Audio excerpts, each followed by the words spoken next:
জ্বর কমানোর ঘরোয়া উপায়। পর্যাপ্ত বিশ্রাম। জ্বরের সময় শরীরকে বিশ্রাম দেওয়া খুবই জরুরি। প্রচুর পরিমাণে তরল পান।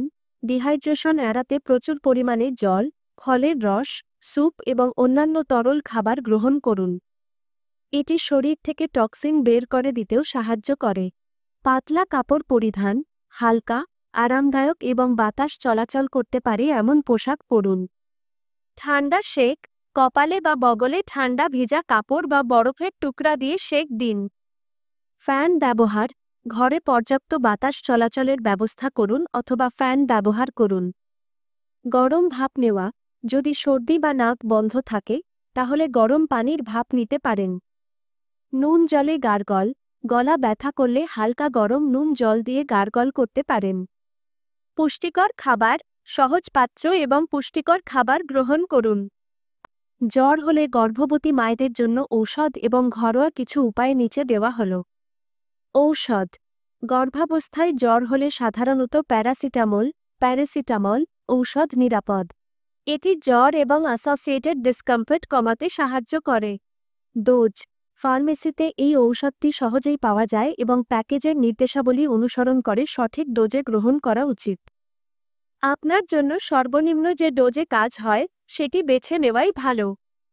চিকিৎসকের পরামর্শ।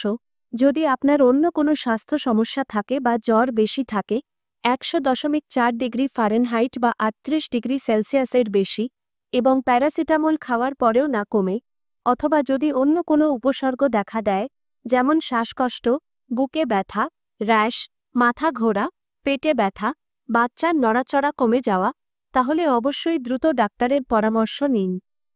গর্ভাবস্থায় অন্য কোনো ব্যথানাশক ঔষধ যেমন আইবুপ্রোফেন, অ্যাসপিরিন ডাক্তারের পরামর্শ ছাড়া খাওয়া উচিত নয়। কখন ডাক্তার দেখাবেন? জ্বর 100.4 ডিগ্রি ফারেনহাইট 38 ডিগ্রি সেলসিয়াসের বেশি হলে এবং প্যারাসিটামল খাওয়ার পরেও না কমলে। জ্বর 24-48 ঘন্টার বেশি স্থায়ী হলে। শ্বাস নিতে অসুবিধা, বুকে ব্যথা বা ফুসকুড়ি দেখা দিলে।